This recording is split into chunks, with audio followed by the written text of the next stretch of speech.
সবাইকে আরেকবার ওয়েলকাম। অনেক দিন পরে আমি ভিডিও নিয়ে আসছি। আর এখন থেকে আমি কন্টিনিউ করব। যারা তোমরা আমার চ্যানেলের সাথে যুক্ত আছো এবং সিভিল ইঞ্জিনিয়ারিং বাংলাতে শিখতে চাও, তো তারা যুক্ত থাকো, কিছু না কিছু হেল্প হবেই।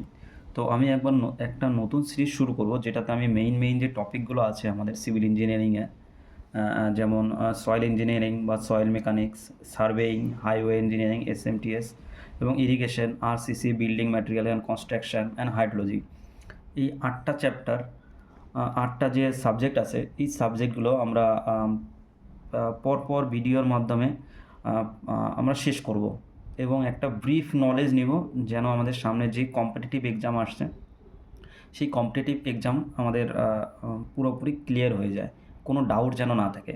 তো আমরা প্রথম থেকে সবথেকে ইম্পর্ট্যান্ট সাবজেক্টগুলো শুরু করব, যেমন সয়েল মেকানিক্স সবথেকে ইম্পর্ট্যান্ট হয় সাবজেক্ট। যে কোনো কম্পিটিটিভ এক্সামে প্রচুর সয়েল মেকানিক্সের কোশ্চেন থাকে। তারপরে সার্ভে শুরু করব, সার্ভে থেকে অনেক কোশ্চেন থাকে, হাইওয়ে থেকে থাকে, এবং এসএমটিএস, স্ট্রেংথ অফ ম্যাটেরিয়ালসের যে কোশ্চেন থাকে, সেটাও প্রচুর কোশ্চেন থাকে, এটাও আমরা খুব ভালো করে পড়ব। ইরিগেশনটা পড়ব, আরসিসিটা পড়ব, রেইনফোর্স সিমেন্ট কংক্রিটের সাবজেক্ট, তার সাথে সাথে বিল্ডিং ম্যাটেরিয়াল কনস্ট্রাকশনের সাবজেক্টটাও পড়বো, আর হাইড্রোলজিটা একটু লাস্টের দিকে পড়বো। ঠিক আছে, বাট এই সাবজেক্টগুলোকে আমরা পুরো একদম বেস কমপ্লিটলি ক্লিয়ার করব। তার জন্য আমি কি করব, আমি একটা ভিডিও সিরিজ করব, মানে একটাই প্লে লিস্ট তৈরি করব, যে প্লে লিস্টের মধ্যে সয়েল ইঞ্জিনিয়ারিং বা সয়েল মেকানিক্সের সমস্ত বেস আমি আমার মতন করে বুঝিয়ে একটা প্লে লিস্ট তৈরি করব। সার্ভের জন্য আলাদা একটা প্লেলিস্ট তৈরি করব, হাইওয়ে ইঞ্জিনিয়ারিংয়ের জন্য আলাদা একটা প্লেলিস্ট তৈরি করব, এই সমস্ত সাবজেক্টের জন্য আলাদা আলাদা প্লেলিস্ট তৈরি করব। যে প্লেলিস্টগুলো তোমরা পরপর খুলে দেখলে পারে, মোটামুটি এক একটা প্লেলিস্টে হতে পারে কি, যেমন যেরকম করে চ্যাপ্টার থাকবে। যদি একটু লেন্দি টাইপের থাকে, ধরে নাও 10-15 ঘন্টা বা 20 ঘন্টার মতন কোনো একটা প্লেলিস্টে ভিডিও আছে টোটাল, তো সেই রকম ভিডিও থাকবে, সেইগুলো তোমরা চাইলে 2-4 দিনের মধ্যেও দেখে নিতে ওরকম। বাট আমি কন্টিনিউ আপলোড করতে থাকবো পার ডে, যতদিন না আমার সয়েল মেকানিক্স কমপ্লিট হচ্ছে, আমি পার ডে ভিডিও আপলোড করতে থাকবো, একটা প্লে লিস্ট তৈরি করে দেবো, পরে তোমরা সেটাকে দেখে নিতে পারবে। ওকে, আর আমি শুরু করব একটা কমন বুক থেকে, যেটা ওয়েস্ট বেঙ্গলে খুব চলে এবং বাইরেও অনেক জায়গাতে চলে। সব থেকে কমন বুক যেটা হচ্ছে আমাদের একটা সাবজেক্ট থাকে, বই থাকে, যেটা হচ্ছে সিভিল ইঞ্জিনিয়ারিং, এই আর এস খুরমি আর R S J K Gupta, Khurmi Gupta বলা হয়। এটাকে আমি পড়তে পড়তে একদম ছিঁড়ে ফেলেছি এই জায়গাটাতে আমার এই বইগুলো। তো আমি এটা থেকে শুরু করব। তো আমি খুরমি গুপ্তাতে সয়েল মেকানিক্স বা সয়েল ইঞ্জিনিয়ারিংয়ের বেসিক অনেক ভালো ভালো মানে পয়েন্টগুলো নোট করা আছে, একদম ditto exam point of view থেকে নোট করা আছে। তো সেই অনুযায়ী আমি এখানে কমপ্লিট করব। তো দেখা যাক, আমি বের করি সয়েল ইঞ্জিনিয়ারিং। তো শুরু করব আজকের থেকে। কয়েকটা প্লেলিস্ট হবে, আমি কয়েকটা প্লেলিস্ট হবে, আর প্লেলিস্টগুলো এক একটা প্লেলিস্টে এক একটা করে সাবজেক্ট থাকবে। আমি সয়েল ইঞ্জিনিয়ারিং, আচ্ছা, সয়েল মেকানিক্স এর মধ্যে আমরা আগে এটা কি করব, বেস যেটা আছে বেসিক, মানে যে থিওরিটা আছে, থিওরি পার্টটা আছে, থিওরি পার্টটাকে কমপ্লিট করব পুরোটাই। তারপরে কোশ্চেন আমরা এইখান থেকে কোশ্চেন করবো না, কোশ্চেন অন্য বই বা যেখান থেকে হোক কোশ্চেন করবো, বাট আমরা থিওরি পার্টটা এখান থেকে সয়েল মেকানিক্সের বা সয়েল ফাউন্ডেশনের জন্য আমরা কমপ্লিট করব। বেশ, বুঝেছি। খুরমি গুপ্তাকে কমপ্লিট করবো আগে, তারপরে আমরা তো মানে কমপ্লিট করবো এই সিভিল বুস্টার বলে একটা বই আছে, এই সিভিল বুস্টার বইটাকে কমপ্লিট করবো আমরা। তারপরে গুপ্তার বইয়ের কোশ্চেন অ্যান্সার করবো, এবং পরবর্তীতে অন্যান্য টপিক তো আসতেই থাকবে। বাট আজকে আমি প্রথম তৈরি করব কি, প্রথম আমি ক্লাসটা করব যেটা হচ্ছে সয়েল মেকানিক্স অ্যান্ড ফাউন্ডেশন, যতদূর সম্ভব আমি আজকে কমপ্লিট করে দেবো, মানে সব ইম্পর্টেন্ট পয়েন্টগুলো কমপ্লিট করে দেবো এবং বুঝিয়ে দেবো। ঠিক আছে, অ্যান্ড ফার্স্ট প্লে লিস্ট তৈরি করবো।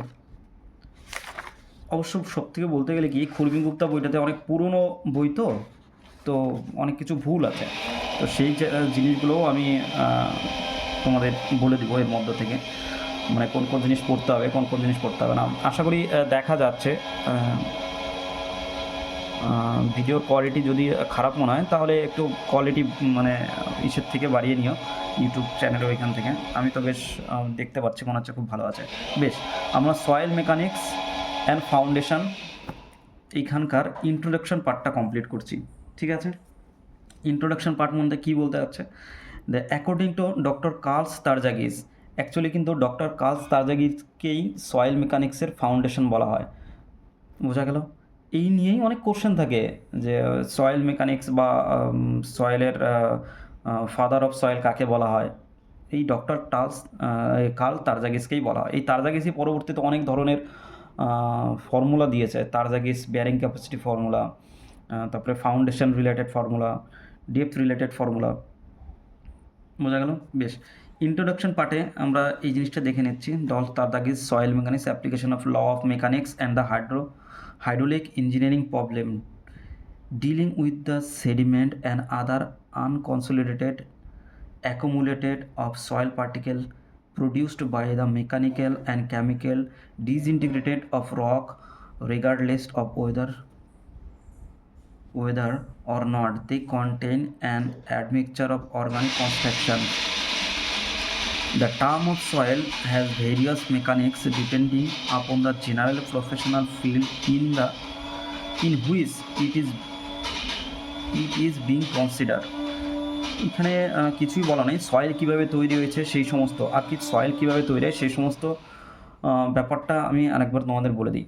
এই সমস্ত জায়গাগুলোতে না এই জিনিসটাই লেখা আছে যে বিভিন্ন ধরনের সয়েল হয়, যেমন সিল্ট, স্যান্ড, ক্লে, এইগুলোর আলাদা আলাদা সয়েল তো থাকেই। তাছাড়া এরা যেহেতু ট্রান্সপোর্টেড হয় তার জন্য আলাদা আলাদা নাম দেওয়া হয়। সেইগুলো সয়েলকে যেমন অ্যালুভিয়াল সয়েল বলা হয়, অ্যায়োলিন সয়েল বলা হয়, কলুভিয়াল সয়েল বলা হয়, লেকাস্ট্রেন সয়েল বলা হয়। বোঝা গেল? বোঝাচ্ছি, ডিটেলসে বলছি আমি। বেশ, এই পার্টটা অতটা ইম্পর্টেন্ট নেই, আমি এই পার্টটা বলছি। The soil obtain due to weathering may be residual or transported soil. কী বলছে? সয়েল রেসিডুয়ালও হতে পারে, ট্রান্সপোর্টেড হতে পারে। ডিউ টু ওয়েদারিং মানে আবহাওয়ার জন্য বিভিন্ন সয়েল হতে পারে। কী হতে পারে? একটা রেসিডুয়ালও হতে পারে, ট্রান্সপোর্টেড। রেসিডুয়াল কাকে বলা হয়? যে সয়েলটা যেখানে তৈরি হয় সেইখানেই থেকে যায়, সেটা হচ্ছে রেসিডুয়াল সয়েল, বা পরপর জমা হয়ে তৈরি হচ্ছে residual soil. And transported soil কী হচ্ছে? অন্য জায়গা থেকে ট্রান্সপোর্ট হয়ে আসছে। কিসের মাধ্যমে ট্রান্সপোর্ট হতে পারে? হতে পারে যে হাওয়া বা বায়ুর মাধ্যমে ট্রান্সপোর্ট হতে পারে, জলের মাধ্যমে ট্রান্সপোর্ট হতে পারে, এই সমস্ত গ্লাসিয়ারের মাধ্যমে ট্রান্সপোর্ট হতে পারে, মানে বরফ গলে সেইখান থেকে সয়েলকেও নিয়ে আসছে। বোঝা গেল? তো বেশ, পরের পার্টগুলো পড়ছি। The residual soil are form by weathering of rock, মানে রকের অনেক দিন ওয়েদারিংয়ে থাকার পরে কি হচ্ছে? সয়েল তৈরি হচ্ছে। যেমন কি বলছে? The residual soil are form by weathering of rock but located at the place of origin. মানে কি?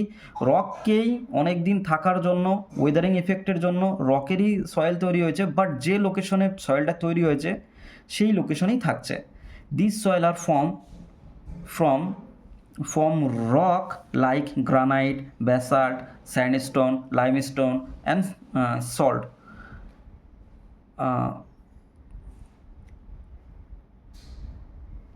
বেশ, কি বলছে? গ্রানাইট, ব্যাসাল্ট, স্যান্ডস্টোন, লাইমস্টোন, যেমন আমাদের বাংলায় ছিল না বিভিন্ন ধরনের রক, কী রক টাইপের ছিল, যেমন হচ্ছে যেমন স্যান্ডস্টোন, বাংলাতে কি বলা হতো এটাকে? পাললিক শিলা, আগ্নেয় শিলা, তারপরে এরকম টাইপের কিছু কিছু নাম ছিল। বেশ, ওইগুলোকে এখানে বলা হয়েছে যে granite, basalt, sandstone, limestone and slate. The sand, silt and clay are residual soil. যে the sand, silt and clay কী বলা হচ্ছে? স্যান্ড, সিল্ট অ্যান্ড ক্লে, এগুলো কী ধরনের সয়েল? এগুলো রেসিডুয়াল সয়েল বলা হয়। বোঝা গেল? The transported soil are those soil which are carried away from the force of wind, ice, water and gravity. এই যে ট্রান্সপোর্টেড সয়েল কাকে বলা হচ্ছে? যেমন হচ্ছে ফোর্স অফ উইন্ড, হাওয়ার মাধ্যমে, আইসের মাধ্যমে বা ওয়াটারের মাধ্যমে বা গ্র্যাভিটির মাধ্যমে যদি ট্রান্সপোর্ট হয় সেটাকে বলা হচ্ছে transported soil. The soil transported by wind is aeolian soil. যে সয়েলটা হাওয়ার মাধ্যমে ট্রান্সপোর্ট হয়ে আসছে, অন্য জায়গাতে জমা আসছে, সেটা অ্যায়োলিন সয়েল বলা হয়। এগুলো অনেক বারবার এই কোশ্চেনগুলোই বারবার আসতে থাকে, প্রচুর পরীক্ষাতে আসতে থাকে। বেশ, lose while the soil transported by the running water running water is called alluvial soil. Alluvial soil ছিল কি, যেটা হচ্ছে হাওয়ার মাধ্যমে আসছে, আর যেটা রানিং ওয়াটারের মাধ্যমে ট্রান্সপোর্ট হয় সেটাকে কী বলা হচ্ছে, অ্যালুভিয়াল সয়েল বলা হচ্ছে। বোঝা গেল? The soil which is deposit at the bottom of the lake is known as lacustrine soil. যে সয়েলগুলো লেকের নিচে ডিপোজিট হয়ে থাকে বা লেকের জলের মাধ্যমে ট্রান্সপোর্ট হয়ে কোনো জায়গাতে ডিপোজিট হচ্ছে, সেইগুলোকে বলা হচ্ছে ল্যাকাস্ট্রাইন সয়েল। নামেই বোঝা যাচ্ছে ল্যাকাস্ট্রাইন মানে হচ্ছে লেকের দ্বারা ডিপোজিটেড হয়েছে, লেকের দ্বারা জলের মাধ্যমে ট্রান্সপোর্টেড হয়ে লেকের মধ্যে ডিপোজিট হয়েছে, সেটাকে হচ্ছে lacustrine soil. And the soil transported by the gravitational force is term as colluvial soil such as talus. যেমন টালুস এক ধরনের কলুভিয়াল সয়েল। কলুভিয়াল সয়েল এটা এই একদিক থেকে এটাকে মনে রাখার মানে এই কোশ্চেনটা প্রচুর আসে। টালুস গ্রাভিটিতে টি আসছে, টালুসেও টি আসছে, তার জন্য মনে রাখতে হবে গ্র্যাভিটেশনাল ফোর্সের দ্বারা টালুসের গ্র্যাভিটেশনাল ফোর্সের দ্বারা ট্রান্সপোর্টেড সয়েল হচ্ছে টালুস। বোঝা গেল? এই কোশ্চেনটা আছে, আমি এইভাবে মনে রাখি। টালুসটাকে গ্র্যাভিটেশনাল ফোর্সের দ্বারা আসে, আর গ্র্যাভিটেশনাল ফোর্সের দ্বারা যে সয়েল আসে সেটিকে বলা হয় colluvial soil. The soil transported by the glacier, যেগুলো বরফের মাধ্যমে either by ice or by water issuing from the melted of glacier is term as glacier soil or glacier drift or simple drift. যে সয়েলগুলো বরফের মাধ্যমে বা বরফ গলা জলের মাধ্যমে ট্রান্সপোর্টেড হয়ে আসছে সেইগুলোকে বলা হচ্ছে গ্লাসিয়ার সয়েল। বোঝা গেল? Term as glacier soil or glacier drift আর সিম্পল ড্রিফট, এই বিভিন্ন ধরনের নাম দেওয়া আছে। বেশ, আমরা এখান থেকে ইন্ট্রোডাকশন পার্ট থেকে আমরা কয়েকটা জিনিস পেলাম। কী কী জিনিস পেলাম? যে জিনিসগুলো পেলাম হচ্ছে কত ধরনের সয়েল হতে পারে, দু ধরনের হতে পারে মেইনলি। সয়েল মেকানিক্সের জনক কাকে বলা হয়? ডক্টর তার্লস কার্জাগিস। কার্ল তার্জাগিসকে বলা হচ্ছে সয়েল মেকানিক্সের জনক। বেশ, আর কি পেলাম? দুই ধরনের সয়েল হয়। প্রথমত residual soil and transported soil. রেসিডুয়াল সয়েলের মধ্যে কী কী হতে পারে? রেসিডুয়াল সয়েলের মধ্যে স্যান্ড, সিল্ট, ক্লে, যত কিছু সয়েল আছে আমরা দেখছি সেগুলো হচ্ছে নর্মালি রেসিডুয়াল সয়েল। এবং গ্রানাইট, ব্যাসাল্ট, স্যান্ডস্টোন, লাইমস্টোন, যেটা ওয়েদারের এফেক্টের জন্য বিভিন্ন অনেক বছর পর জমা হয়ে যাওয়ার যে সয়েল, সেইগুলোকেও রেসিডুয়াল সয়েল বলা হচ্ছে। এবং স্যান্ড, সিল্ট, ক্লে, যেটা আমি বললাম রেসিডুয়াল সয়েল। ট্রান্সপোর্টেড সয়েল কি? যে সয়েলগুলো, এইটাই ইম্পর্টেন্ট আমাদের এই পার্ট থেকে, ইন্ট্রোডাকশনের পার্ট থেকে এইটাই বেশি ইম্পর্টেন্ট। যে সয়েলগুলো আমাদের ট্রান্সপোর্ট হয়ে আসছে সেইগুলোকে বলা হচ্ছে ট্রান্সপোর্টেড সয়েল। বেশ, আমি একটা চার্টের মাধ্যমে দেখানোর চেষ্টা করছি, 1 মিনিট। বেশ, এই একটা বই আছে না, সিভিল বুস্টার, যেটা আমি বললাম যে এটাও তোমরা নিয়ে নিতে পারো। সিভিল বুস্টার আমি এইটার থেকেও দেখাবো, সয়েল মেকানিক যখন পড়বো তখন এইখান থেকেও কিছু ডিটেলস দেখাবো। বেশ, এইখানে আমরা এই যে সয়েলের অরিজিন অ্যান্ড ইটস প্রপার্টি, এটাই এর প্রথম চ্যাপ্টার। তো এইখানেই ইন্ট্রোডাকশন পার্টটা আছে। আমি বলছি এইখানটাতে দেখে নাও। এইখানে যেমন জিওলজিক্যাল ফেজ বলছে সয়েলে কী হয়, ওয়েদারিং অ্যাকশন হয়, এটাকে আমি 1 নম্বর দিয়ে দিয়েছি। ওয়েদারিং অ্যাকশন হয়। ওয়েদারিং অ্যাকশন মানে কী ওয়েদারিং হতে পারে? ফিজিক্যাল ওয়েদারিংও হতে পারে এবং কেমিক্যাল ওয়েদারিংও হতে পারে। ফিজিক্যাল ওয়েদারিং মানে বাস হাওয়ার চাপ বা অনেক দিন ধরে আছে সেইগুলো, এবং হাওয়ার জন্য অথবা ফিজিক্যাল আর কি ওয়েদার হতে পারে, তাপমাত্রার জন্য। কিন্তু কেমিক্যাল ওয়েদারিং কি, ভিতরের কোনো রিয়াকশান হয়েছে, সেটা হচ্ছে কেমিক্যাল ওয়েদারিং। ওয়েদারিংয়ের এফেক্ট পরে ট্রান্সপোর্টেড হতে পারে বা ডিপোজিট হতে পারে, তারপরে আফিল হয় এবং এক্সিস্টিং রক আবার এক্সিস্টিং রকে চলে যায়, আবার এক্সিস্টিং রক থেকে আবার ওয়েদারিং এফেক্ট হয়, আবার এরকম করে এই ফেজটা চলতে থাকে, সয়েলের ফেজটা। বেশ, এইখানে ইরোশন ফেজগুলোকে দুটো ভাগে বলছি, একটা ফিজিক্যাল ওয়েদারিং বলছি, একটা কেমিক্যাল ওয়েদারিং বলছি। ফিজিক্যাল ওয়েদারিংয়ে যেমন হচ্ছে এদের মধ্যে কি থাকে, retain same composition of parent রকের যে কম্পোজিশন আছে সেই মানে প্রপার্টিগুলোই মেনটেন করতে থাকে পরবর্তীতে যে সয়েল তৈরি হয় সেই সয়েলে। কেমিক্যাল ওয়েদারিং কী হয়, চেঞ্জ ইন মিনারেল কম্পোজিশন, যে প্রপার্টির সয়েল থেকে তৈরি হয়েছে সয়েলটা, যে মানে পাহাড় বা যে জায়গা থেকে সয়েলটা তৈরি হয়েছে, প্রথমে যে প্রপার্টি ছিল পরের প্রপার্টির চেঞ্জ হয়ে গেছে, কারণ কেমিক্যাল ওয়েদারিং তখনই বলা হয়। কেমিক্যাল ওয়েদারিং কাকে বলা হয়? যার মানে প্যারেন্ট প্রপার্টি থেকে যাদের বাচ্চা প্রপার্টি হয়েছে সেইগুলোর কেমিক্যাল মানে ভিতরের প্রপার্টিও চেঞ্জ হয়ে গেছে, বাট ফিজিক্যালের কোনো ভিতরে চেঞ্জ হয়নি। আর কি বলছে, এটা হচ্ছে বাল্কি প্রপার্টি হয়, লাইক গ্রাভেল, স্যান্ড, এরকম অনেক বড় হয়। আর এগুলো কী হয়, plate light structure, high surface area হয়, যেমন হচ্ছে ক্লে বা সিল্ট। ক্লে বা সিল্ট এগুলো যেখান থেকে তৈরি হয়, এগুলোকে কেমিক্যাল ওয়েদারিংয়ের জন্য তৈরি হয়। এটা হচ্ছে হাই সারফেস এরিয়া থাকে। সারফেস এরিয়া কি, সারফেস এরিয়া কি, সারফেস এরিয়া কিছুই না। সারফেস এরিয়া মানে হচ্ছে ওর গায়ের চারিপাশে কতটা এরিয়াতে জল মানে বহন করতে পারে, কতটা সারফেস এরিয়াতে জল ক্যারি করতে পারে, এটা আমি পরে আসবো, পরে আবার দেখাবো খুব ভালোভাবে।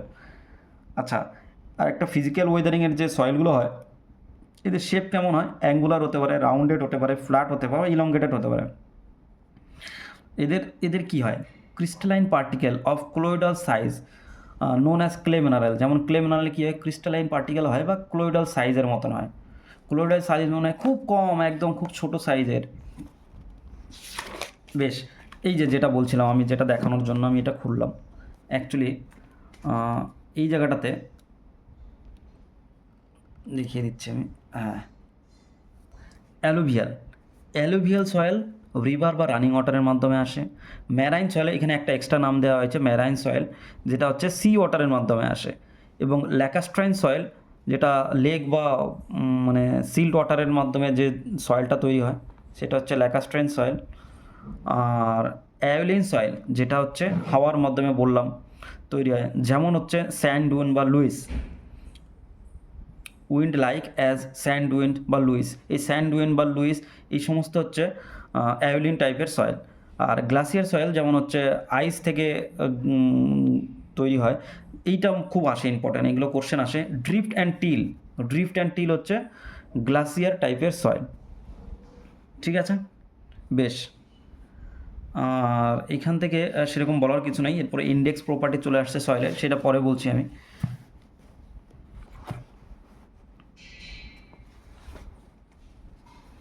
তাহলে আমাদের এই জায়গাটাতে আমাদের কমপ্লিট হলো সয়েলের ইন্ট্রোডাকশন, কত ধরনের সয়েল হয় এবং কি সয়েল। বেশ, এর পরে আসছি আমরা physical properties of fine grain soil. Fine গ্রেনের কিছু প্রপার্টি থাকে, সেই ফাইন গ্রেন সয়েলের যে প্রপার্টিগুলো আছে, সেই প্রপার্টিগুলো ওইখানে আলোচনা করা হয়েছে এই বইটাতে, কুর্মিগুপ্তের বইটাতে। তো আমরা এটাই আলোচনা করে নিচ্ছি, ফাইন গ্রেনের কী প্রপার্টি আছে। ফাইন গ্রেনের বিভিন্ন ধরনের প্রপার্টি থাকে, যেমন প্লাস্টিসিটি একটা প্রপার্টি থাকে ফাইন। বেশ, প্লাস্টিসিটি প্রপার্টি থাকে, প্লাস্টিসিটির মধ্যেই থাকে প্লাস্টিক লিমিট, লিকুইড লিমিট। এরপরে থাকে কোহেশন বা thixotropy, cohesion and thixotropy property থাকে। দেন কনসলিডেশন বা সয়েলিং প্রপার্টি থাকে। এই যে কয়েকটা প্রপার্টি, এই প্রপার্টি হচ্ছে ফাইন গ্রেন সয়েলের প্রপার্টি। আমি ওভারঅল একটা জিনিস বলে দিচ্ছি, যেগুলোর পরে আমাদের বুঝতে সুবিধা হবে।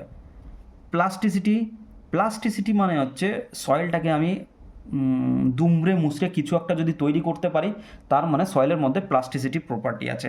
এইটারই ডিটেলস পরবর্তীতে পুরো এরিয়ার মধ্যে বলা আছে। কি আছে প্লাস্টিসিটি মানে, ওকে আমি দুমড়ে মুচড়ে কোনো কিছু একটা শেপ দিতে পারবো এবং সে সেইভাবে থাকবে, সেই শেপে থাকতে পারার মানে ক্ষমতা আছে, তাহলে সেটার মধ্যে তার প্লাস্টিসিটি প্রপার্টি আছে। বেশ, আরেকটা কি বলছে, কোহেশন বা থিক্সোট্রপি প্রপার্টি। কোহেশন মানে কি, একটা পার্টিকেলের সাথে জয়েন্ট হওয়ার ক্ষমতা আছে, সেটাকে বলছে কোহেশন। আর থিক্সোট্রপি এখানে পুরো ডিটেলসটা আছে। থিক্সোট্রপি একটা ফেনোমেনা। থিক্সোট্রপি বলতে কী বোঝাচ্ছে, একটা ফেনোমেনা। যে সমস্ত সয়েলের একবার যদি আমি স্ট্রেংথকে লুজ করি, সেই সয়েলের স্ট্রেংথ যদি আবার গেইন হয়ে যায়, তাহলে যে ফেনোমেনা, যে প্রপার্টি, সেটাকে বলা হচ্ছে সয়েলের থিক্সোট্রপি। যেমন আমার কী হচ্ছে, যদি আমি কাদামাটি দিয়ে কিছু একটা পুতুল তৈরি করি, প্রথম কাদামাটিটা শক্ত ছিল, মানে ওর মধ্যে স্ট্রেংথ ছিল। এবার ওর মধ্যে জল অ্যাড করার সঙ্গে সঙ্গে ওর স্ট্রেংথ কমে যাচ্ছে, তখন নরম করে যে কোনোভাবে প্লাস্টিসিটি ওর মধ্যে চলে আসছে, যে কোনো শেপে আমি আনতে পারছি। শেপে এনে আবার আমি রোদ্রে দিয়ে দিলাম, তখন আবার শুকিয়ে গেল, তার মানে কি আবার স্ট্রেংথ গেইন করলো, বা ওর উপরে আবার চাপা দিলে আবার লোড নেওয়ার ক্ষমতা চলে আসছে। তার মানে কি, সেটা যে স্ট্রেংথ একবার লুজ করা এবং স্ট্রেংথ গেইন করা, এই প্রপার্টিটাকে বলা হচ্ছে থিক্সোট্রপি প্রপার্টি। বোঝা গেল? বেশ, কনসলিডেশন অ্যান্ড সয়েলিং, নামেই বলা আছে দুটো ওয়ার্ড। কনসলিডেশন মানে হচ্ছে চেপে যাওয়া, যদি আমরা কম্প্যাকশন করি আর কনসলিডেশন করি, দুটো ওয়ার্ডের মধ্যে ডিফারেন্স আছে। কী কী ডিফারেন্স আছে? কনসলিডেশন মানে হচ্ছে কম্প্যাকশন করে ওর মধ্য থেকে ভয়েড হিসাবে যদি আমাদের জল বেরিয়ে যায়, তাহলে হচ্ছে আমরা ওটাকে বলতে পারি কনসলিডেশন। এবং যদি আমরা কোনো সয়েলকে কম্প্যাকশন করি, মানে প্রেস করি, উপর থেকে লোড প্রেস করি, যদি ওইখান থেকে ভয়েড হিসেবে শুধুমাত্র এয়ার বেরোচ্ছে, তাহলে সেটাকে বলা হচ্ছে কম্প্যাকশন। একদম সিম্পল ওয়ার্ড, কম্প্যাকশন মানে এয়ার বেরোবে আর কনসলিডেশন মানে জল বেরোবে। সয়েলিং প্রপার্টি কি? সয়েলিং মানে হচ্ছে, বলে না মানুষ সয়েলিং হয়ে গেছে, আমার পায়ে এইখানে আঘাত লেগেছে, সয়েলিং হয়ে গেছে, মানে ফুলে যাওয়া। কোনো সয়েলের মধ্যে যদি আমি ওয়াটার অ্যাড করি, তাহলে যদি সয়েলটা ফুলে যায়, এই যে প্রপার্টি, এটাকে বলা হচ্ছে সয়েলিং প্রপার্টি। বেশ, আমরা এই পর্যন্ত আজকে পড়বো। দেখে নিই আমরা পুরো ডিটেলসটা, কী কী ওয়ার্ডগুলো লেখা আছে। ক্লাসটা তোমরা ফলো করতে থাকো। আর যে প্রিভিয়াসের যে আমাদের ইগুলো দেওয়া থাকবে, পরবর্তীতে যে আমাদের লিস্টগুলো আসবে, প্লে লিস্টগুলোতে পরবর্তী ভিডিও আসবে, দেখতে থাকবা, তো অনেক কনসেপ্ট ক্লিয়ার হয়ে যাবে। বেশ, প্লাস্টিসিটি প্রপার্টি কী লেখা আছে আমি পরপর লাইন ধরে পড়ে যাই। It is defined as that property of soil, of a soil which allow it to be deform rapidly. সয়েলের একটি প্রপার্টি যেটা সয়েলকে ডিফর্ম করতে সাহায্য করে। হুইচ অ্যালো মানে সাহায্য করে, ওটাকে ডিফর্ম করার জন্য সাহায্য করে। উইদাউট র্যাপচার মানে ওটা ভেঙে যায় না, র্যাপচার মানে ভেঙে যায় না। উইদাউট ইলাস্টিক রিবাউন্ড, ওইটাকে ইলাস্টিক রিবাউন্ড বলতে মানে হচ্ছে আমি একবার প্রেস করলাম আবার উঠে চলে আসলো, এরকম না, এরকম হচ্ছে না। উইদাউট ইলাস্টিক রিবাউন্ড মানে হচ্ছে যেমন রাবারকে আমি টেনে দিলে টক করে আবার চলে আসছে, ওই রকম না, without elastic rebound. And without volume change, এমনকি ভলিউমেরও চেঞ্জ হচ্ছে না। আমার কি হচ্ছে, আমি যদি সয়েলটাকে কিছু কোনো একটা শেপে নিতে যাচ্ছি, যদি ছোট শেপে নিতে যাই, তাহলে যদি ভলিউম চেঞ্জ হয়ে যায় তাহলে চলবে না। আমার যত ভলিউমে আগে ছিল, পরবর্তীতে শেপ যদি চেঞ্জ করি বা অন্য কোনো শেপে করি, যেমন রাউন্ড শেপ থেকে যদি আমি রেক্ট্যাঙ্গুলার শেপ করতে যাই, তার মানে যেন ভলিউম যেন চেঞ্জ না হয়। এই সমস্ত প্রপার্টি আছে বলেই আমি বলি সেটার প্লাস্টিসিটি প্রপার্টি। এই প্লাস্টিসিটি প্রপার্টি কাদের মধ্যে থাকে? সয়েলের ফাইন গ্রেন যে সয়েলগুলো আছে তাদের মধ্যে থাকে। বোঝা গেল? A soil is said to be plastic, তখনই আমি সয়েলটাকে বলবো said to be plastic if within same range of water content it can be rolled into thin thread. যদি আমি ওয়াটার কন্টেন্ট যদি আর অ্যাড না করি, সেম রেঞ্জের ওয়াটার কন্টেন্ট, যে ওয়াটার কন্টেন্ট সয়েলের মধ্যে আসে, সেই ওয়াটার কন্টেন্টে থাকা অবস্থাতেই আমি যদি একে থ্রেড ছোটো ছোটো ছোটো ছোটো ছোটো ছোটো ছোটো ছোটো থ্রেডে তৈরি করতে পারি, সুতোর মতন থ্রেডে তৈরি করতে পারি, তা সেই যে থ্রেডের ডাইমেনশনটা না, সেটা আমি এর পরবর্তীতে আসবে প্লাস্টিক লিমিট আর লিকুইড লিমিট। কারণ কি, থ্রেডের ডাইমেনশনের উপর ডিপেন্ড করবে, বা যে ওই থ্রেডটা কত থ্রেড হবে। যেমন 3 mm এর থ্রেড, যদি আমি থ্রেডটা 3 mm করি এবং ওই মানে সয়েলটা যদি আমার যে সয়েলটা আছে সেই সয়েলটা যদি ফেটে না যায় বা থ্রেডগুলো ফেটে না যায়, তাহলে সেই যে 3 mm করার জন্য যে জল অ্যাড করা ছিল ওর মধ্যে, সেইটাকে বলা হচ্ছে plastic limit. Plastic limit, liquid limit, এইগুলো কি, একটা হচ্ছে জলের প্রপার্টি অ্যাড করে সয়েলকে একটা লিমিটে ধরা হয়, যে এই পর্যন্ত গেলে পরে প্লাস্টিক লিমিট, এই পর্যন্ত জল অ্যাড করা থাকলে এটা লিকুইড লিমিট। বোঝা গেল? এইগুলো আমি ডিটেলস বলবো, একদম সিম্পল জিনিস, কোনো ভয় পাওয়ার কিছুই নেই। বলছি, বেশ, আমরা কোথায় ছিলাম? Soil is said to be plastic if within the same range of water content it can be rolled into thin thread. Thin থ্রেডে যদি আমরা কনভার্ট করতে পারি, তখন এটাকে বলা হচ্ছে plastic limit. Two test which fixed the water content আর the plastic limit and the liquid limit test. আচ্ছা, এবার দুটো টেস্ট করা হয়, যে টেস্টগুলোতে বলা হয় যে সয়েলটা আমার প্লাস্টিক লিমিটে আছে কি লিকুইড লিমিটে আছে। প্লাস্টিক লিমিটের যে ওয়াটার কন্টেন্টটা আছে, সেই ওয়াটার কন্টেন্ট থাকলেই তখনই আমি থ্রেড তৈরি করব, তার তৈরি করতে পারবো, মানে আমি বলতে পারবো সয়েলের মধ্যে প্লাস্টিসিটি প্রপার্টি আছে। প্লাস্টিসিটি প্রপার্টি আছে কোনো সয়েলের মধ্যে, এটা জানার জন্য আমার কি করতে হবে? সয়েলের মধ্যে কত পরিমাণ ওয়াটার অ্যাড করতে হবে সেইটা আমার জানতে লাগবে। সেইটা জানার জন্য যে পরিমাণ সয়েলের মধ্যে ওয়াটার অ্যাড করব, আমরা যে পরিমাণ সয়েলের মধ্যে ওয়াটার অ্যাড করব, সেই ওয়াটারে যদি সয়েলের প্লাস্টিসিটি প্রপার্টি চলে আসে, সেই ওয়াটার কন্টেন্টকে বলা হচ্ছে প্লাস্টিক লিমিট। আমি কি করে বুঝতে পারবো যে কত পরিমাণ ওয়াটার অ্যাড করে সেই সয়েলের মধ্যে প্লাস্টিসিটি প্রপার্টি আসছে? এইটা দেখা আছে। দ্য প্লাস্টিক লিমিটে যদি থাকে সয়েলটা, তাহলে বলবো সেই পরিমাণ ওয়াটার কন্টেন্টে সয়েলটা প্লাস্টিসিটি প্রপার্টিতে আছে। Plastic limit is defined as the minimum water content at which a soil will just begin to be crumble when rolled into a thread approximate 3 mm in diameter. আমি আগে হয়তো একটা জিনিস বলতে ভুল করেছি যে 3 mm ডায়ামিটার করলে ভাঙবে না, কিন্তু 3 mm ডায়ামিটার করার পরে গিয়ে ভাঙবে, এই ওয়ার্ডটা লেখা আছে। তাহলে যে সয়েলের মধ্যে আমি ওয়াটার অ্যাড করছি সেই ওয়াটারটার কন্টেন্ট আমরা প্লাস্টিক লিমিট ওয়াটার কন্টেন্ট বলতে পারি। বোঝা গেল কেন দরকার এটা প্লাস্টিক লিমিট ওয়াটার কন্টেন্ট? কারণ কি, plastic limit water content add করলেই আমি সয়েলের মধ্যে প্লাস্টিসিটি প্রপার্টি পাবো। এর থেকে বেশি ওয়াটার অ্যাড করলে আমি সয়েলের মধ্যে প্লাস্টিসিটি প্রপার্টি পাবো না। তার মানে কি, প্লাস্টিসিটি প্রপার্টি জানার জন্য আমার দুইটা জিনিস জানতে হবে। একটা, যে সয়েলটা প্লাস্টিসিটির প্রপার্টিতে আছে কি না জানার জন্য জানতে হবে সয়েলের মধ্যে প্লাস্টিক লিমিট ওয়াটার দেওয়া আছে কি না। বোঝা গেল? কী করে বুঝতে পারবো? সেই সয়েলটাকে নেব, আমি 3 mm এর থ্রেড তৈরি করব।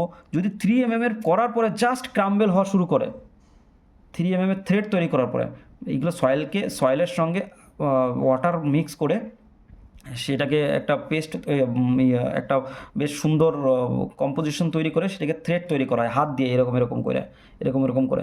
যদি সেটার মধ্যে 3 mm এর থ্রেড তৈরি হচ্ছে, তারপরে গিয়ে জাস্ট ক্রাম্বেল হওয়া শুরু করছে, মানে একটা থ্রেড থেকে একটা থ্রেড ভাঙা শুরু করছে এবং ওর মধ্যে ক্রাম্বেল দেখা যাচ্ছে, ফাটন দেখা যাচ্ছে, তাহলে সেই সয়েলের মধ্যে যে ওয়াটার কন্টেন্ট আছে সেইটাই হচ্ছে প্লাস্টিক লিমিট ওয়াটার কন্টেন্ট। যদি 3 mm না হচ্ছে, দেখা গেলো যে 10 mm 4 mm গিয়েই ভেঙে যাচ্ছে, তার মানে কি হচ্ছে, ওর মধ্যে আরও ওয়াটার কন্টেন্ট দিতে হবে, মানে আরও জল দিতে হবে, তাহলে সেই সয়েলটা প্লাস্টিক লিমিটে যাবে এবং সেই সয়েলের প্রপার্টি প্লাস্টিসিটিতে আসবে। বোঝা গেল?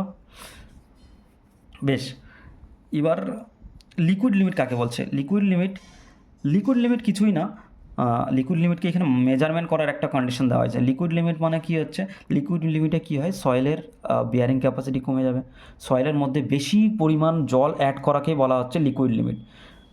বোঝা যাচ্ছে? যে পরিমাণ জল অ্যাড করার পরে সয়েলের মধ্যে আর প্লাস্টিক লিমিট প্রপার্টি থাকছে না, সয়েলের লিকুইড প্রপার্টিতে চলে যাচ্ছে, সেটাকে বলা হচ্ছে লিকুইড লিমিট প্রপার্টি।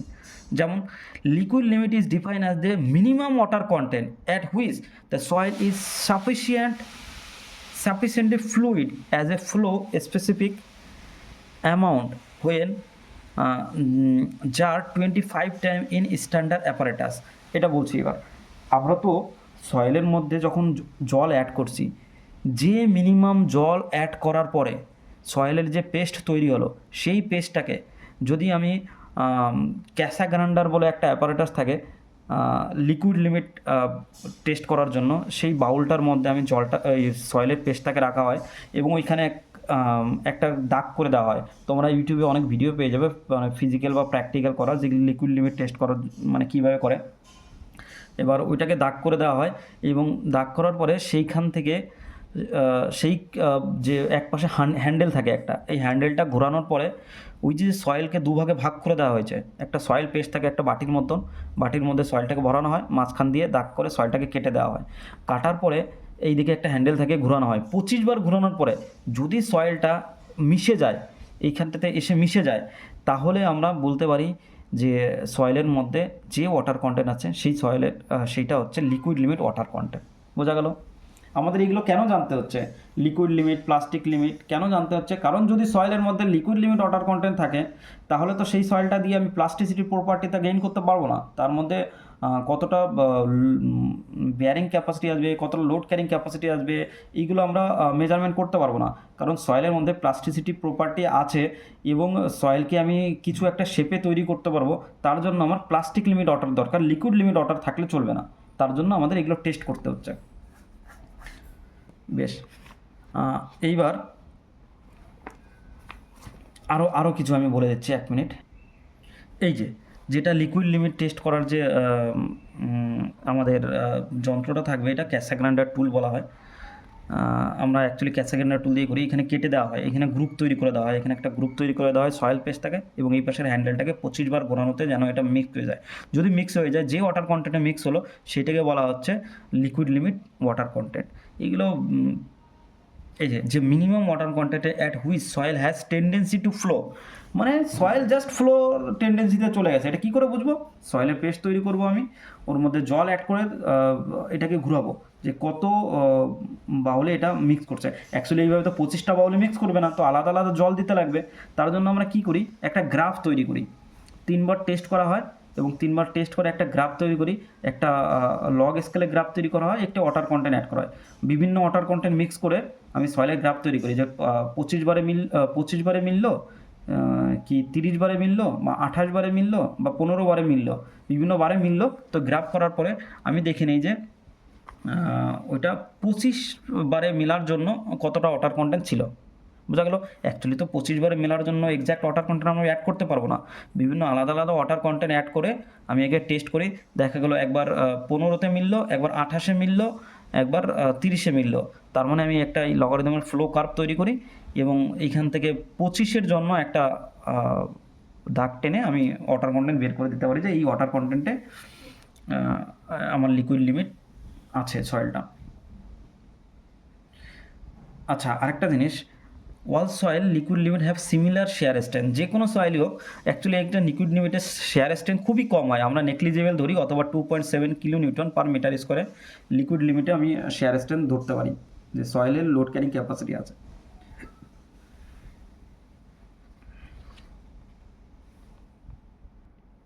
বেশ,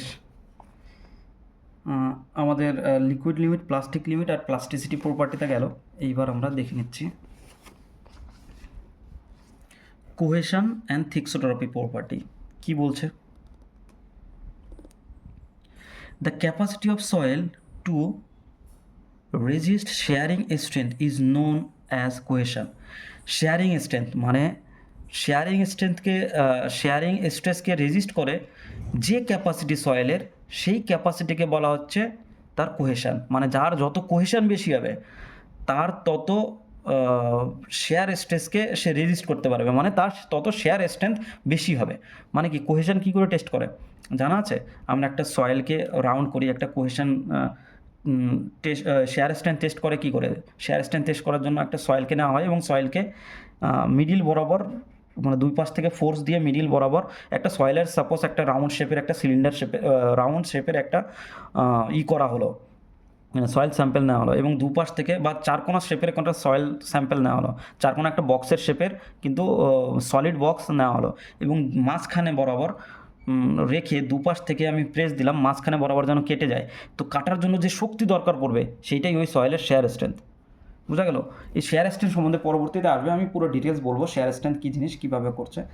এবার পরবর্তী যে ওইটাকে কাটার জন্য যে শক্তি দরকার, মানে কাটার জন্য কি দুপাশ থেকে আমি ঠেলে মাঝখানে যে একটা সয়েল পার্টিকেলের জয়েন্ট আছে, এটাকে সরানোর জন্য যে capacity, suppose soil particle joint আছে, এবার দুপাশ থেকে যদি আমি ফোর্স দিই,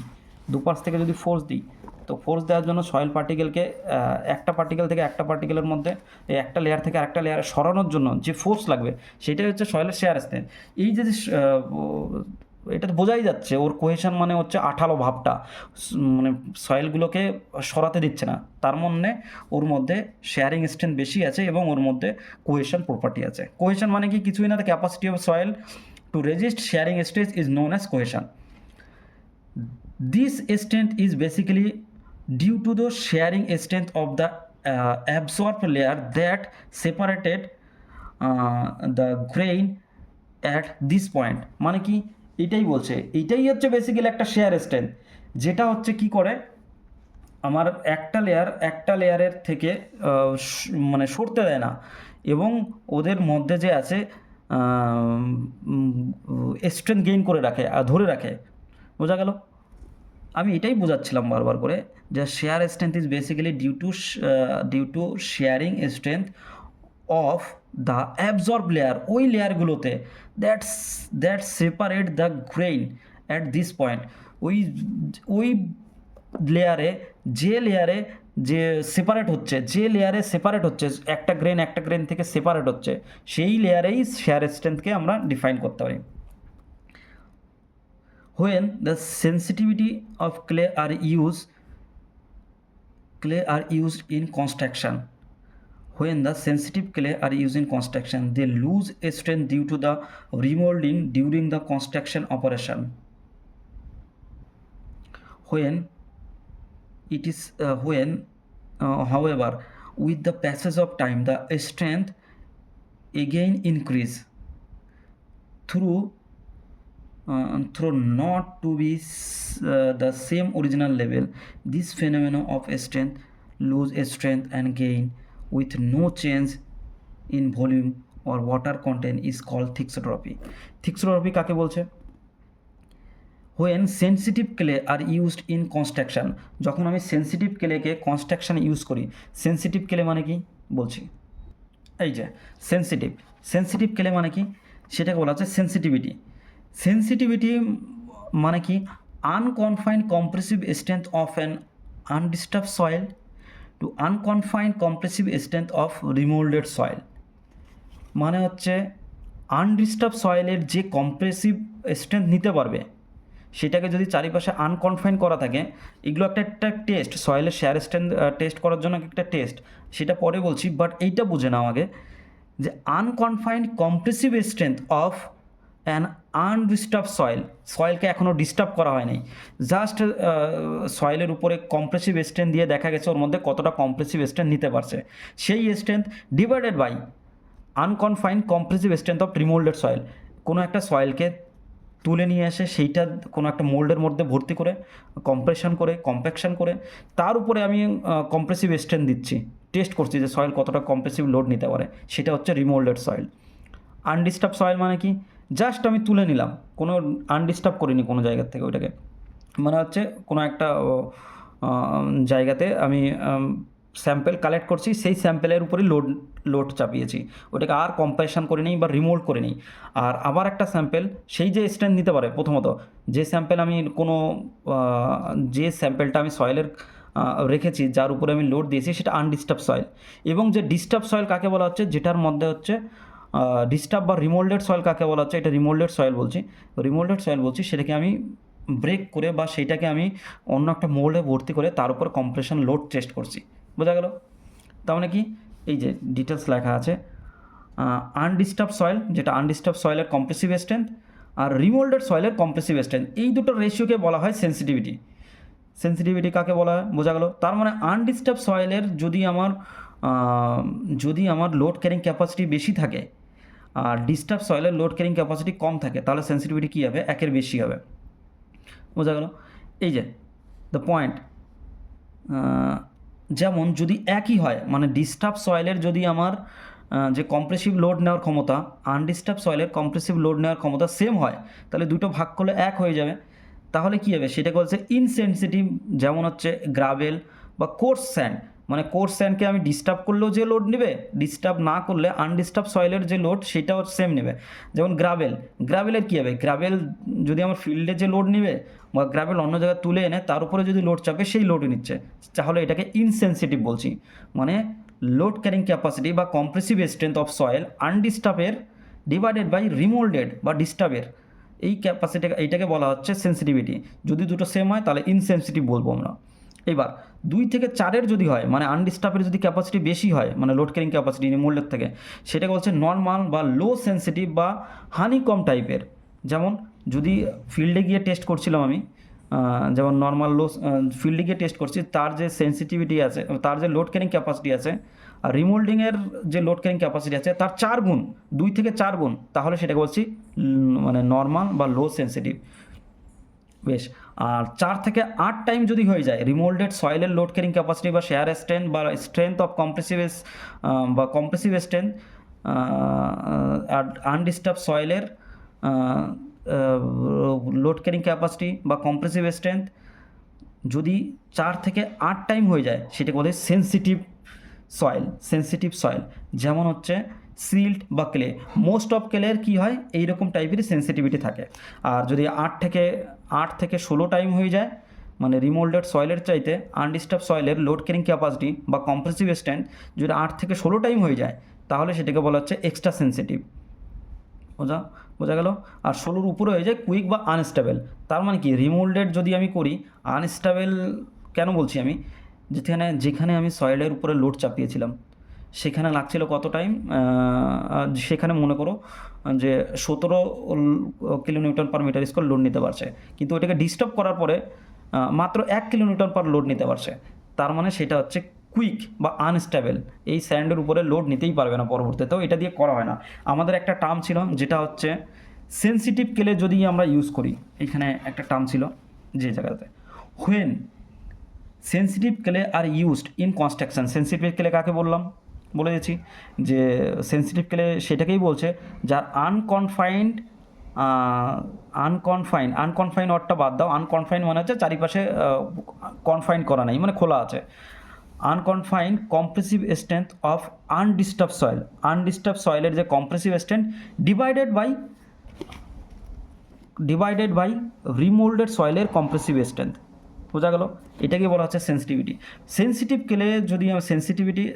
কেলে যদি আমরা কনস্ট্রাকশন ইউজ করি, দেন কী হয়, এই যে বললাম লুজ গেইন করে আর লুজ স্ট্রেন্থ করে, মানে সেন্সিটিভ কেলে কী করবে, ওর আনডিস্টার্ব অবস্থায় লুজ বেশি ছিল, কিন্তু ডিস্টার্ব অবস্থায় ওর মানে লোড ক্যারিং ক্যাপাসিটি কম আছে, আর আনডিস্টার্ব অবস্থায় লোড ক্যারিং ক্যাপাসিটি বেশি ছিল।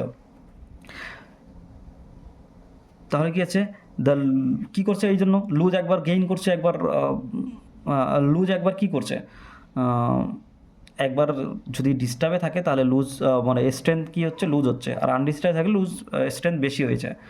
এবং এই যে সেন্সিটিভ কেলে যদি আমরা ইউজ করি, they lose strength due to the remoulding during the construction of operation, মানে কি রিমোল্ডিং করার সময় এর লুজ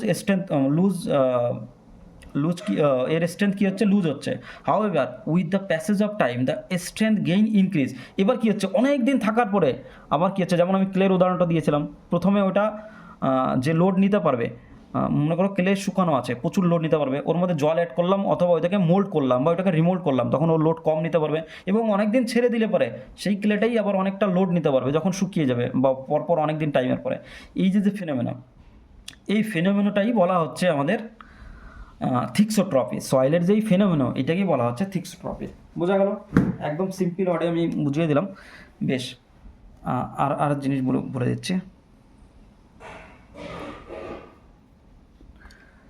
কনসলিডেশন আমি বলে দিলাম, when the compressive load is applied to the soil.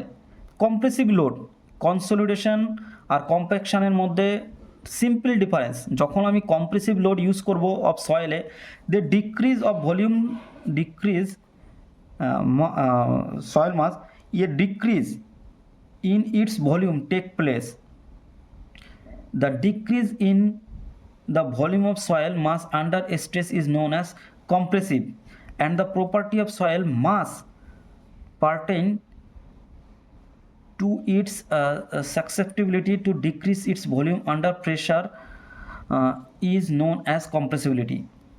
Compressibility এখানে ওয়ার্ডটা বলেছে, কনসলিডেশন ওয়ার্ডটা এইখানে কনসলিডেশন লিখেছে, কিন্তু এখানে কনসলিডেশনের কোনো সংজ্ঞা দেয়নি। বলে দিচ্ছি, কনসলিডেশনের কোনো সংজ্ঞা দেয়নি। কনসলিডেশন বলতে কিন্তু কম্প্রেশন যদি আমি ইউজ করি কোনো সয়েলের উপর, তাহলে যদি সয়েল থেকে আমার ভলিউম ডিক্রিজ হচ্ছে with remove by water particle বা ওয়াটার, সেটাকে বলা হচ্ছে কনসলিডেশন। এবং যদি এয়ার পার্টিকেলকে রিমুভ করে কম্প্রেকশন করা হয়, সেটাকে বলা হচ্ছে এয়ার পার্টিকেলকে রিমুভ করে যদি আমার সয়েলকে চাপানো হয়, সেটাকে বলা হচ্ছে কম্প্যাকশন। মানে কম্প্রেস করে যদি আমি এয়ার পার্টিকেল রিমুভ করি, সেটা বলে কম্প্যাকশন। আর যদি soil oh water particle remove করি, তাহলে বলে ওটাকে কনসলিডেশন। বোঝা গেল, এই জিনিসটা মাথায় রেখো সবসময়। When the compressive load is apply to the soil, যখন আমি এখানে কি বলছি আমি দেখে নিই একবার। When the compressive load is apply to the soil mass, soil মাসে যখন কম্প্রেসিভ লোড অ্যাপ্লাই করলাম, okay, a decrease in its volume take place, তখন সয়েলের পার্টিকেলের ভলিউম কমে যায়। The decrease in volume of soil মাসের যে এই যে ভলিউম ডিক্রিজ হয়েছে under a stress is known as compression. হ্যাঁ, এটা ঠিক আছে যে ভলিউম ডিক্রিজ হয়েছে, এটাকে বলা হচ্ছে কম্প্রেশন। কিন্তু কম্প্রেশন দিয়ে যদি আমি ঠিকই বলছে, কম্প্রেশন দিয়ে দুটো জিনিস করতে পারি। কম্প্রেশন দিয়ে ওয়াটারকেও রিমুভ করতে পারি, এয়ারকেও রিমুভ করতে পারি। যেহেতু আমি ওয়াটারকে রিমুভ করি, তাহলে সেটাকে বলা হচ্ছে কনসলিডেশন।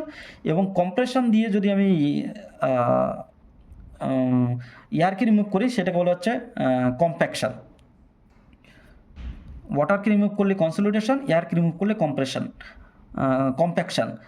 তো স্ট্রেস নোন অ্যাজ কম্প্রেশন, হ্যাঁ সে তো ঠিক আছে, বুঝতে পারলাম। Decrease in volume of soil under stress is known as compression. Compression এটাকেই বলছে যে ডিক্রিজ করছে, এটা কি কম্প্রেশন করছে। এই কম্প্রেশন দিয়ে আবার দুটোকে করতে পারি, consolidation and compaction. And the property of soil mass pertain to its susceptibility to decrease its volume under pressure is known as compressibility. মানে কি, এই যে প্রপার্টি, কম্প্যাকশন হোক আর কনসলিডেশন হোক, কম্প্রেশনের মাধ্যমে সয়েলের পার্টিকেলের যে ভলিউম চেঞ্জ হচ্ছে, কমে যাচ্ছে, সেই প্রপার্টিটাকে বলা হচ্ছে কম্প্রেসিবিলিটি প্রপার্টি সয়েলের। বোঝা গেল? According to Terzaghi, every process involve a decrease in the water content of saturated soil without replacement of water by air is known as process of consolidation. এই যে লেখা আছে সুন্দর করে, টার্জাগিজের অনুযায়ী decrease of water content of saturated soil without replacement of water by air is called as process of consolidation. কি বলছে? Every process involve a decrease in water content of saturated soil. Saturated মানে ভিজা সয়েলের যদি আমি water কন্টেন্টকে decrease করি without replace of water by air is called as process of consolidation. এয়ারের মাধ্যমে না, এয়ারকে রিমুভ করে না, শুধুমাত্র ওয়াটারকে রিমুভ করে যদি আমি প্রসেস অফ কনসলিডেশন, ওয়াটারকে রিমুভ করে যদি আমি ভলিউম কমাই, সেটাকে বলা হচ্ছে consolidation. The opposition process is called process of swelling. এবার যদি অপোজিট প্রসেস মানে হচ্ছে কনসলিডেশন, অপোজিটকে বলা হচ্ছে সয়েলিং, মানে সয়েল ওয়াটার অ্যাড করলে সয়েল ফুলে যাবে। Which involve and increase the water content due to an increase in the volume of voids. মানে কি হচ্ছে, আর ভয়েড এই সয়েলিং প্রসেসে কী হচ্ছে, ভলিউম আমার ইনক্রিজ করছে due to water content add হয়ে যাওয়ার জন্য, এবং ভলিউমের জায়গা থেকে ওয়াটার কন্টেন্ট থাকার জন্য সয়েলের ভলিউমটা ইনক্রিজ হচ্ছে, সেটিকে বলা হচ্ছে সয়েলিং। বোঝা গেল? আজকে এই পর্যন্ত থাক। এরপর আমি ইন্ডেক্স প্রপার্টিতে দেখব যে সয়েলের কতগুলো প্রপার্টি আছে। হ্যাঁ, ইন্ডেক্স প্রপার্টি, সয়েলকে ড্রাই কন্ডিশনে একটা ধরা হয়, ওয়েট কন্ডিশনে আলাদা ধরা হয়, এবং এগুলোর বিভিন্ন ধরনের ডেন্সিটি থাকে, সেইগুলো সম্বন্ধে আলোচনা করব পরবর্তীতে। ফেস বা ইন্ডেক্স প্রপার্টি সম্বন্ধে এরপর আলোচনা করব আমরা। ঠিক আছে।